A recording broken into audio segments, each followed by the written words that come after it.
Hello मेरे प्यारे बच्चों, welcome to our channel physics Patna से। जैसा कि मैंने आपको लास्ट वीडियो में बोला था कि आप आईसीएसई 10th का जो आपका बोर्ड्स आने वाला है उसके लिए आप जो भी आपको प्रॉब्लमेटिक क्वेश्चंस है जो आपको दिक्कत देते हैं या जो भी टॉपिक्स आप मुझे बता सकते हैं, मैं जल्द से जल्द उसके लिए सोल्यूशन अपलोड करूंगा। तो कुछ बच्चों ने बोला कि इलेक्ट्रोमैग्नेटिज्म में काफी दिक्कत आ रहा है, कुछ लोगों ने बोला कि जो हाउस होल्ड सर्किट है या साउंड चैप्टर है उसमें दिक्कत आ रहा है, तो और कुछ बच्चों ने बोला कि कॉम्पिटेंसी बेस्ड जो क्वेश्चंस हैं आपके आईसीएसई बोर्ड्स की तरफ से जो आया है इस बार उसमें प्रॉब्लम्स फेस कर रहे हैं। तो आज हम जो साउंड चैप्टर है उससे रिलेटेड जो भी आपका कॉम्पिटेंसी बेस्ड क्वेश्चंस है वो सारा डिस्कस करेंगे, जिससे आपका साउंड का जो कॉन्सेप्ट है और भी अच्छा हो जाए। और आने वाले वीडियोस में मैं इलेक्ट्रोमैग्नेटिज्म के लिए वन शॉट बना के डालने की कोशिश करता हूं और वैसे ही हाउस होल्ड सर्किट्स के लिए भी जो आपके लिए हेल्पफुल हो। तो आइए स्टार्ट करते हैं। सबसे पहला है हमारा क्वेश्चन कि dash of UV is greater than dash of microwaves. अब देखिए, इसके लिए हमें एक एक्सप्रेशन का जरूरत पड़ेगा, v इक्वल एफ लेमडा, जो हमें पता होगा। v क्या है यहाँ पे? वेव वेलोसिटी, f फ्रीक्वेंसी और लेमडा क्या है? वेवलेंथ। अब देखिए इसमें होता क्या है, एक आपको ये इंक्रीजिंग ऑर्डर ऑफ वेवलेंथ याद रखना पड़ेगा, जिसमें जो हमारा व्हाइट लाइट होता है उससे जो हमें स्पेक्ट्रम मिलता है उसमें कुछ पार्ट हमें दिखता है जिसको हम विजिबल स्पेक्ट्रम बोलते हैं और कुछ पार्ट नहीं दिखता है जिसको हम इनविजिबल स्पेक्ट्रम बोलते हैं। तो अगर हम असेंडिंग ऑर्डर में करते हैं अरेंज वेवलेंथ्स को, तो हमारा सबसे कम होता है गामा रेज का, उससे ज्यादा एक्स रेज, फिर यूवी रेज, फिर विजिबल लाइट आता है जिसमें वायलेट से लेकर रेड तक होता है, फिर इंफ्रारेड, फिर माइक्रोवेव, फिर रेडियो वेव। तो हमें पता चल गया कि माइक्रोवेव का जो वेवलेंथ है वो ज्यादा है यूवी रेज से। अब देखिए यहां पे क्या हो रहा है, ये फ्रीक्वेंसी को अगर हम इधर ले आए, ये कांस्टेंट है तो ये तो इनवर्सली प्रोपोर्शनल हो गया, मतलब जिसके लिए वेवलेंथ सबसे ज्यादा है उसके लिए फ्रीक्वेंसी सबसे कम होगा। तो माइक्रोवेव्स का तो फ्रीक्वेंसी कम हो जाएगी क्योंकि उसका वेवलेंथ ज्यादा है, ऊपर आता है वो असेंडिंग ऑर्डर में अरेंज करे तो। और यूवी रेज का हमारा वेवलेंथ कम होता है तो उसका फ्रीक्वेंसी ज्यादा होगा। तो will go for option C, frequency हमारा ज्यादा हो जाएगा यूवी रेज के लिए एज कंपेयर टू माइक्रोवेव्स। तो आपको इसके लिए सिर्फ ये चीज पता होना चाहिए, ये एक्सप्रेशन, और जो इंक्रीजिंग ऑर्डर ऑफ वेवलेंथ मैंने अभी आपको बताया वो आपको पता होना चाहिए, है ना। ओके, नेक्स्ट क्या है देखिए, यहाँ पे हमारे पास एक ग्राफ गिवन है जिसमें क्या है देखते हैं। Sumit a teenager enjoys playing his music loudly, however his grandmother consistently lowers the volume of the music player। अब देखिए आपको पता है कि म्यूजिक प्लेयर का वॉल्यूम कम कर रहे हैं, मतलब लाउडनेस कम कर रहे हैं साउंड का। तो लाउडनेस तो डिपेंड करता है एम्पलीट्यूड पे, एम्पलीट्यूड के स्क्वायर के डायरेक्टली प्रोपोर्शनल है। तो हमसे वही पूछा जा रहा है कि कौन सा कैरेक्टरिस्टिक ऑफ साउंड है जो इसमें ऑल्टर हो रहा है, मतलब चेंज हो रहा है। तो हमें पता है कि एम्पलीट्यूड चेंज हो रहा है इसमें। तो हमसे पूछा गया है कि पीएस, एसआर, ये सारा लेंथ में। अब हमें पता है कि क्यूआर क्या है, यही हमारा एम्पलीट्यूड है ना, ये वाला लेंथ हमारा एम्पलीट्यूड है। ओके, तो it is the maximum displacement of the medium particle on either sides of its mean position, that is amplitude. तो QR, we will go for the option C, that is QR becomes less, amplitude कम हो गया, loudness कम हो गया इसीलिए, है ना। Next, अब देखिए इसमें हमारे पास 3 सिलेंडर्स दिए हैं जिसमें लिक्विड भरा हुआ है अलग अलग लेवल तक। अब जहां तक, जैसे इसमें यहां तक लिक्विड है, ऊपर कुछ नहीं है, खाली दिख रहा है, मतलब एयर है, इसमें भी है, इसमें भी है। अब हमें करना क्या है, हमारे पास 3 अलग अलग लेंथ का ट्यूनिंग फॉर्क्स भी दिया है। अब हमें पेयर अप करना है कि कौन कौन सा ट्यूनिंग फॉर्क किस वाले हम सिलेंडर में अगर इमर्स करें तो हमें लाउडर साउंड सुनाई देगा, मतलब रेजोनेंस होगा। तो ऐसा होगा कब, जब इसका फ्रीक्वेंसी, वाइब्रेशन का, ट्यूनिंग फॉर्क का फ्रीक्वेंसी एयर कॉलम के वाइब्रेशन के नेचुरल फ्रीक्वेंसी से मैच कर जाए तो louder sound will be heard due to resonance. तो हम सबसे पहले इसमें एक चीज समझते हैं कि जो फ्रीक्वेंसी होता है ना वाइब्रेशन का, it is inversely proportional to length. अब ये एल यहाँ पे किसी भी चीज का लेंथ हो सकता है, length of vibrating air column भी हो सकता है या फिर लेंथ ऑफ वाइब्रेटिंग स्ट्रिंग भी हो सकता है, कुछ भी।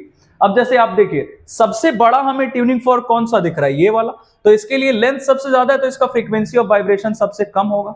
तो इसको पेयर अप किससे करना पड़ेगा, जिसमें फ्रीक्वेंसी हमारा वाइब्रेशन का सबसे कम हो। तो किसमें होगा, एयर कॉलम का लेंथ देखिए सबसे ज्यादा इसमें है लेंथ ऑफ एयर कॉलम, तो इसका फ्रीक्वेंसी ऑफ वाइब्रेशन सबसे कम होगा। तो पी का हम पेयर अप करेंगे एन से, मतलब एन पी, एक मिल गया। दूसरा देखिए जो सबसे छोटा है इसके लिए लेंथ सबसे कम तो फ्रीक्वेंसी ऑफ वाइब्रेशन सबसे ज्यादा। बिल्कुल ऐसे ही यहाँ पे लेंथ ऑफ एयर कॉलम इसमें सबसे कम है तो इसका frequency of vibration air column का सबसे ज्यादा होगा। तो हम Q का पेयर अप करेंगे इससे L से। अब ऑब्वियसली कुछ बचा नहीं तो M और R पेयर अप करेंगे। तो देखिए हमारा ऑप्शन कौन सा बनता है, L, Q, M, R and NP। तो will go for option D. तो ये रेजोनेंस का हमारा क्वेश्चन है ना। अब आइए आगे बढ़ते हैं। नेक्स्ट क्वेश्चन है हमारा कि यहाँ पे हमारे पास ये 3 अलग अलग तरीके का हमें वाइब्रेशंस दिख रहा है। अब देखिए इसको हम बेसिकली बोलते हैं फर्स्ट हार्मोनिक, ये सेकंड हार्मोनिक, ये थर्ड हार्मोनिक। ये प्रोड्यूस करने के लिए हम क्या करने वाले हैं, जैसे ये हमारे, एक बार मैं आपको ऐसा बना के दिखाता हूं, ये स्ट्रिंग है। इस स्ट्रिंग को अगर हम एकदम मिडल में प्लग करें ना, तो ये स्ट्रिंग एक बार पूरा ऊपर जाएगा, फिर वापस मीन पोजिशन पे, फिर नीचे जाएगा। मतलब क्रेस्ट बना और ट्रफ बना। और शायद आपको पता हो कि एक क्रेस्ट और एक ट्रफ अगर मिला दें तो यही मिला के क्या बनेगा, हमारा एक वाइब्रेशन या एक वेवलेंथ के इक्विवेलेंट हम इसको बोल सकते हैं। तो देखिए होने क्या वाला है, यहां पे मुझे दिख रहा है कि अगर इसका लेंथ हम मान लेते पूरा L, तो ये पूरा स्ट्रिंग एक बार ऊपर गया मतलब क्रेस्ट बना, पूरा स्ट्रिंग एक बार नीचे है मतलब ट्रफ बना। तो क्रेस्ट प्लस ट्रफ मतलब L प्लस L क्या हो गया, 2L, that is our wavelength. तो इसका वेवलेंथ हो गया 2L। अब वही चीज यहां पे करें, तो इसको हम यहां पे मिडिल पे किया था प्लग, इसको L/4 पे 1/4 पे प्लग करेंगे, तो ये वाइब्रेशन कुछ ऐसा दिखेगा हमें, वाइब्रेशन इन 2 लूप्स। ये वाइब्रेशन इन 1 लूप था, ये वाइब्रेशन इन 2 लूप। तो स्ट्रिंग का आधा पार्ट जाता है ऊपर मतलब L/2 और आधा पार्ट आता है नीचे मतलब L/2। तो क्रेस्ट और एक ट्रफ मिला के क्या हो गया, वेवलेंथ, मतलब L/2 प्लस L/2। तो यहां वेवलेंथ क्या हो गया, L। फिर वैसे ही इधर इसको हम प्लग करेंगे L/6 पे, तो ये कुछ ऐसा वाइब्रेशन होता है, L/3 मतलब 1/3 लेंथ गया ऊपर, क्रेस्ट बना, फिर ट्रफ के लिए L/3 लेंथ नीचे, और फिर ट्रफ बना, क्रेस्ट बना ट्रफ के बाद, तो फिर यहां L/3। अब इससे तो हमें कोई मतलब नहीं, हमें क्या चाहिए, एक क्रेस्ट और एक ट्रफ, दोनों मिलके क्या हो गया, वेवलेंथ। तो L/3 प्लस L/3 मतलब यहां वेवलेंथ हमारा क्या हो गया, 2L/3। अब देखिए हमें कंपेयर क्या करना था, P, Q और R का वेवलेंथ। तो P, Q और R का वेवलेंथ अगर हम कंपेयर करें तो क्या हो जाएगा, देखिए 2L/3, फिर यहां से L और इसका क्या है 2L। तो यहां से आप इसको सिंप्लीफाई करेंगे तो ये एलसीएम लेंगे, यहाँ कुछ नहीं है मतलब 1 है, तो एलसीएम लेंगे क्या हो जाएगा 2L, ये 3L और ये हो गया 3 2 6L। L तो कैंसिल हो गया, तो 2:3:6। तो will go for option D, है ना। It is quite simple. इसमें हमने एक नया चीज ये सीखा है कि vibration in 1 loop, vibration in 2 loop, vibration in 3 loop, मतलब हमारा फर्स्ट हार्मोनिक, सेकंड हार्मोनिक और थर्ड हार्मोनिक्स अगर हमें प्रोड्यूस करना हुआ तो स्ट्रिंग को हम कहां प्लग करते हैं, मिडिल में L/4 पे और इसमें L/6 पे, है ना। ओके, आइए आगे बढ़ते हैं। John is trying to create musical notes using water filled bottles as shown in the picture. अब देखिए इसमें हमें पूछा जा रहा है कि कौन से साउंड का जो म्यूजिकल नोट है सबसे हाईएस्ट पिच होगा। अब हमें पता है कि पिच क्या होता है, it is directly proportional to frequency. जिसका फ्रीक्वेंसी ज्यादा उसका पिच भी ज्यादा, उसको हम बोलते हैं श्रिल साउंड, और जिसका फ्रीक्वेंसी साउंड का कम होता है उसका पिच कम, उसको हम बोलते हैं फ्लैट साउंड या फिर ग्रेव साउंड। अब देखिए आपको दिख रहा होगा कि लिक्विड जिसमें सबसे ज्यादा, उसमें एयर कॉलम का लेंथ सबसे कम होगा इसमें, और लेंथ सबसे कम तो फ्रीक्वेंसी ऑफ वाइब्रेशन सबसे ज्यादा होगा। तो सबसे ज्यादा फ्रीक्वेंसी इसका मतलब सबसे पिच साउंड, सबसे ज्यादा पिच वाला साउंड कौन प्रोड्यूस करेगा, बॉटल बी। तो will go for option B, है ना। आइए आगे बढ़ते हैं। नेक्स्ट क्वेश्चन हमारा क्या है, when Shyam the band leader struck both the bass drum and the kettle drum with the equal force, the bass drum emitted a sound measuring इतना। अब देखिए दो ड्रम है हमारे पास, एक ड्रम जो साउंड प्रोड्यूस कर रहा है उसका लाउडनेस 120 डेसिबल है और दूसरे का 90 डेसिबल।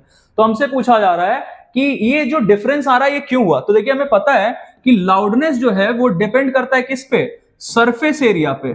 जो बॉडी वाइब्रेट कर रहा है, जो साउंड प्रोड्यूस करने वाला बॉडी है, उसका सरफेस एरिया कम होगा तो लाउडनेस कम, सरफेस एरिया ज्यादा तो लाउडनेस ज्यादा। तो हम इसको कैसे एक्सप्लेन करेंगे कि the surface area of the base drum is greater as compare to the surface area of kettle drum. तो जिसका सरफेस एरिया ज्यादा होगा वो ज्यादा लाउडनेस का साउंड प्रोड्यूस करेगा, है ना। It is quite simple. Okay, आइए आगे बढ़ते हैं। नेक्स्ट क्वेश्चन है हमारा कि seismic waves have different frequencies during earthquakes, why are short buildings more prone to damage caused by high frequency seismic waves। अब देखिए होता क्या है, वही सेम कॉन्सेप्ट हम हर जगह यूज कर रहे हैं। दो बिल्डिंग है तो जिस बिल्डिंग का लेंथ कम होगा उसका फ्रीक्वेंसी ऑफ वाइब्रेशन ज्यादा होगा। अर्थक्वेक के दौरान क्या होगा, जिस बिल्डिंग का लेंथ कम है उसका फ्रीक्वेंसी ऑफ वाइब्रेशन ज्यादा रहेगा।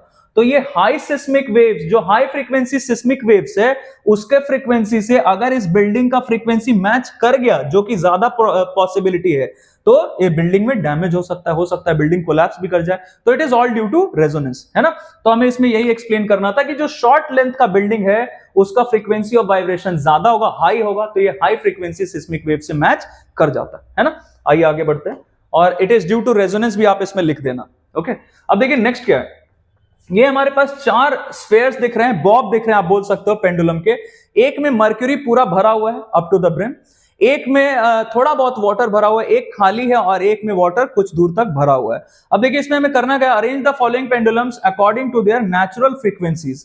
तो नेचुरल फ्रीक्वेंसी के लिए हमें सबसे पहले फिर वही चीज यूज करना पड़ेगा, लेंथ हम पहले फाइंड कर लेते हैं कि किस पेंडुलम का लेंथ कहां से कहां तक। अब देखिए हमें पता है कि लेंथ, इफेक्टिव लेंथ, हम एक टर्म यूज करते थे, आपने क्लास 9th में भी पढ़ा होगा, centre of gravity of Bob से लेके जो पॉइंट ऑफ सस्पेंशन है वहां तक हम बोलते हैं इफेक्टिव लेंथ। तो इसके लिए इफेक्टिव लेंथ इतना हो गया।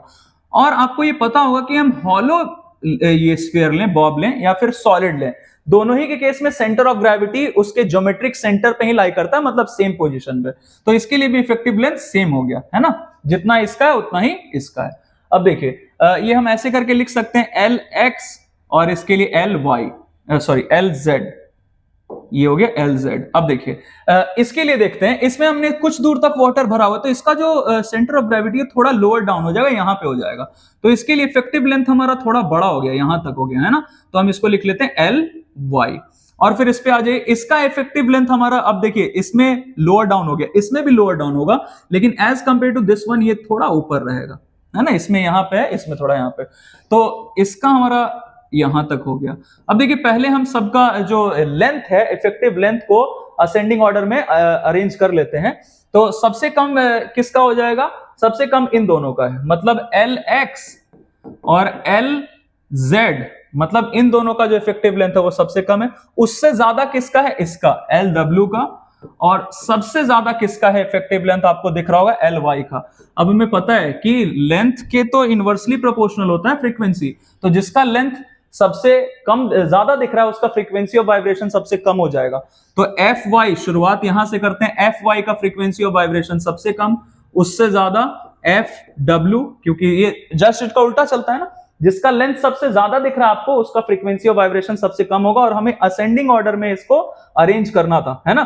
तो हम ये करते हैं Fy, और फिर उसके ज्यादा कौन हो जाएगा, Lz, Fz, और फिर ये दोनों तो इक्वल ही होंगे, Fz और Fx तो इक्वल ही होंगे क्योंकि दोनों का लेंथ सेम है। ये हमारा पहला पार्ट का आंसर हो गया, ये अरेंज करना था हमें। देखिए नेक्स्ट क्वेश्चन क्या है, if pendulum Z is initiated into oscillation, which pendulum along the others will exhibit the highest amplitude of vibration। अब देखिए हमें पता है कि रेजोनेंस जिसमें होगा उसी का एम्पलीट्यूड ऑफ वाइब्रेशन सबसे ज्यादा होगा। तो हमने किसको इनिशिएट किया है, ऑसिलेशन Z को, तो Z का जो लेंथ है वही लेंथ किसका है, X का, तो दोनों का frequency of vibration, frequency of oscillation match कर जाएगा। तो कौन सा हमारा होगा, X जो हमारा यहां पे मैं लिख देता हूं, जो हमारा X है, पेंडुलम X, ये एग्जिबिट करेगा क्या, रेजोनेंस, और ज्यादा एम्पलीट्यूड से वाइब्रेट करने लगा। तो पहले में हमसे, सेकंड पार्ट में हमसे सिर्फ पूछा रहे कौन, तो X पेंडुलम। अब रीजन पूछा जा रहा है, give reasons for your answer. तो रीजन क्या बताएंगे कि इसका जो लेंथ है, लेंथ ऑफ X और लेंथ ऑफ Z दोनों मैच कर रहा है, इसलिए दोनों का फ्रीक्वेंसी ऑफ वाइब्रेशन भी मैच कर जाएगा, और धीरे धीरे इसका ऑसिलेशन का जो एम्पलीट्यूड है वो बढ़ता चला जाएगा, that is due to resonance, है ना। अब देखिए नेक्स्ट क्वेश्चन क्या है, इसमें भी कुछ वैसा ही है। इसमें हमारे पास एक वुडन बेस है और इसमें 4 आपको स्फीयर्स दिख रहे होंगे, और ये चारों मेटल वायर से कनेक्टेड है। बोला क्या जा रहा है कि एक पर्सन आता है और ये वुडन बेस जो हमें दिख रहा है इसको जोर से टू एंड फ्रो मोशन करवाता है, वाइब्रेट करवाता है। तो बोला जा रहा है कि जितने भी बॉल्स हैं सब वाइब्रेट करते हैं, लेकिन उसमें से एक बॉल ज्यादा विगरसली वाइब्रेट करता है, मतलब ज्यादा एम्पलीट्यूड से वाइब्रेट करता है। तो हमसे इसका रीजन पूछा जा रहा है कि वो जो एक बॉल था वो ज्यादा विगरसली वाइब्रेट क्यों कर रहा है। तो हम सबसे पहले बताएंगे कि it is due to resonance, और उसके बाद क्या बताएंगे कि ये जो हमारा वुडन बेस का जो फ्रीक्वेंसी था वाइब्रेशन का, उसके फ्रीक्वेंसी से मैच कर गया होगा बॉल का, जो हमारा ये दिख रहा है यहाँ पे प्लास्टिक बॉल का वाइब्रेशन का फ्रीक्वेंसी मैच कर गया होगा, इसीलिए उसका एम्पलीट्यूड ऑफ वाइब्रेशन ज्यादा होगा। आप ध्यान रखना, ये कीवर्ड्स यूज करना जरूरी है कि it is due to resonance, और फिर ये बताएंगे कि इसका जो फ्रीक्वेंसी ऑफ वाइब्रेशन है वुडन बेस का, ये मैच कर गया किससे, उस बॉल के फ्रीक्वेंसी से मैच कर गया, इसलिए ज्यादा एम्पलीट्यूड से वाइब्रेट करने लगता है ना। अब देखिए नेक्स्ट क्या है, if FA, FB, FC and FD are the natural frequency of vibration of the wire, then arrange them in increasing order of their frequencies and give reasons for the same. Increasing order of frequency में हमें इसको arrange करना। अब आपको दिख रहा है कि सबसे ज्यादा लेंथ किसका है, D का, उससे कम किसका है?